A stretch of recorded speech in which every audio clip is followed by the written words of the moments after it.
विचारलं की काय परिस्थिती या भागाची, आमदाराचं काय चाललंय, एका सामान्य कुटुंबातल्या व्यक्तीने राजकारणाचं त्याचं काय घेणं देणं नाही, बिचारा चहा पित होतं, त्यांनी सांगितलं फक्त टक्केवारी चालू आहे. पुढे थोडंसं गेलो, तिथे गेल्यानंतर काही शाळेत जाणारी मुलं होती, त्या शाळेतल्या मुलांना विचारलं काय चाललंय, बरं आहे का, कुठे चाललंय, म्हणजे शाळेत चाललंय, मग बाकी वातावरण कसे, नाही परिवर्तन होणार, म्हणजे काय म्हणलं, नाही टक्केवारी आता हद्द पार होणार असं तिथं असणाऱ्या युवामध्ये शाळेत जाणारा आणि विद्यार्थी बोलत आहे. खरं तर या भूमीमध्ये याच्या आधी सुद्धा मी आलो होतो, युवा संघर्ष यात्रेच्या आधी.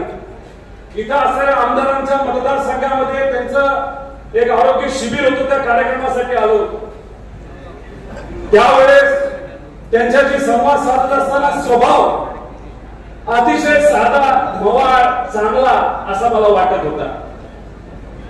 आता तुम्ही माझ्याबद्दल बघितलं, रोहित भाऊ बघा, नाही तर दांडेगावकर साहेब आणि तर कुणीही घ्या, आपण आपली स्टाईल बदलत नाही, आपण आहे तसं राहतो, कपडे तसेच, बोलणं तसंच, फक्त केस पांढरे झाले, स्वभाव बदल नाही, हवेत कधी आपण जात नाही. पण मला खरं आश्चर्य वाटलं की इथले आपले जे आमदार आहेत ते हवेत गेले, स्वभाव बदलला. काही निष्ठावंत कार्यकर्त्यांना मी भेटलो, ते म्हणाले आम्ही फार जवळ होतो, आता त्यांच्या जवळ नाही. मी म्हटलं काय झालं, नाही आता आमदार बदलले, ते ठराविक लोकांना जवळ करतात आणि फक्त टक्केवारीशिवाय दुसरं काहीच बोलत नाही, अशी आजची परिस्थिती या भूमीमध्ये. अशा पद्धतीने शेतकऱ्याचा मुलगा असल्यामुळे आपण सगळ्यांनी निवडून दिलं. पण निवडून दिल्यानंतर जर तुम्ही फक्त तिथं स्वतःचं हित जपत असाल तर हे लोकांना आवडत नाही. आवडतं का, मग ठरवलंय का आपण, मला माहित नाही या मतदारसंघामध्ये किती कोटी रुपये आणले असं ते सांगतात, किती आणले, किती हजार कोटी का किती म्हणले, 2000 कोटी. मला सांगा टक्केवारीचा रेट काय आता, 20, 30 का 40 ठरवा तुम्हीच, काय 30% आहे का नाही. आता काम घरच्या लोकांना मिळतात का जवळच्या लोकांना मिळतात, कोणाला मिळतात, 30%. 100 रुपयावर 30% किती झाले, 1000वर 30 रुपये 30% किती झाले, 1000 कोटीवर 30% किती झाले, आणि 2000 कोटीवर किती झाले. मग एवढी मोठी ताकद जर समोर असेल तर आपल्याला कसं लढावं लागणार, एकदम ताकदीने लढावं लागणार की नाही. आता हे जे काय ज्याला आम्ही मलिदा म्हणतो, हा जो मलिदा ठरलेला आहे, त्या मलिदामध्ये सामान्य लोकांचं हित कुठं आहे का, तर एकाच व्यक्तीला फोन करावा लागतो, असं खरंय का. सिमेंट घ्यायचं असेल तर एकाच व्यक्तीला फोन करावा लागतो. आणि भलतच काहीतरी सुरू झाले. आपली कुठली नदी,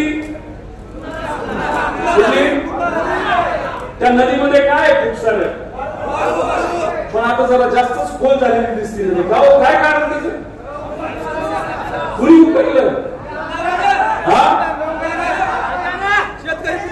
आणि आपल्या शहराच्या आसपास जमिनी बऱ्याच घेतल्यात, कुणीतरी कुणी घेतलंय. मग आता हे जे लँड आणि सँड वाले लोक आहेत त्यांची बँड वाजवायची का नाही वाजवायची, बस एवढंच तुम्हाला सर्वांना इथं मला सांगायचंय. हे जे काय चाललंय ना, आता शेवटी आपण जेव्हा एखादं काम करत असतो, ज्या पद्धतीने आपण वागतो, आपल्याकडं आपली पिढी बघत असते, आपली पुढची पिढी बघत असते. त्यामुळे जर या भूमीतून एखादा व्यक्ती आपण शेतकऱ्याचा मुलगा म्हणून निवडून दिला असेल, त्याचा स्वभाव बदलून त्यांनी फक्त स्वतःचा विचार केला असेल, काय झालं, डेपो भरायला, डीपी भरायला, आणायला कोणाच्या, कशा कशाचं दुकान सुरू केले. मी म्हणलं रेतीचं दुकान सुरू केलंय, जमिनी घेत चालले. आता तुम्ही म्हणताय टिंबीचं दुकान आहे, सिमेंटचं दुकान आहे, अजून कसलं कसं दुकान आहे, कशाचं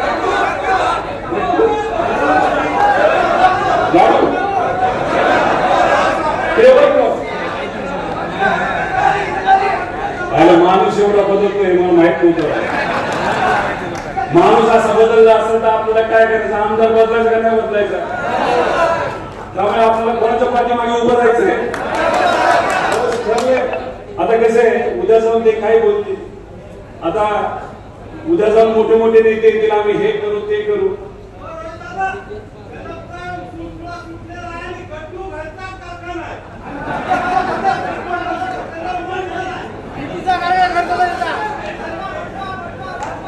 ते कॉन्ट्रॅक्टर पण ठरवलेच असतात असं आम्हाला कळालं.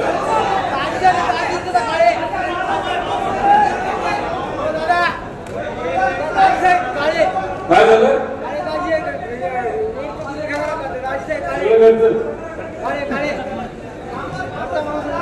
नाम बरोबर त्यांचं काय काय त्यांचं माझं काहीच नाही.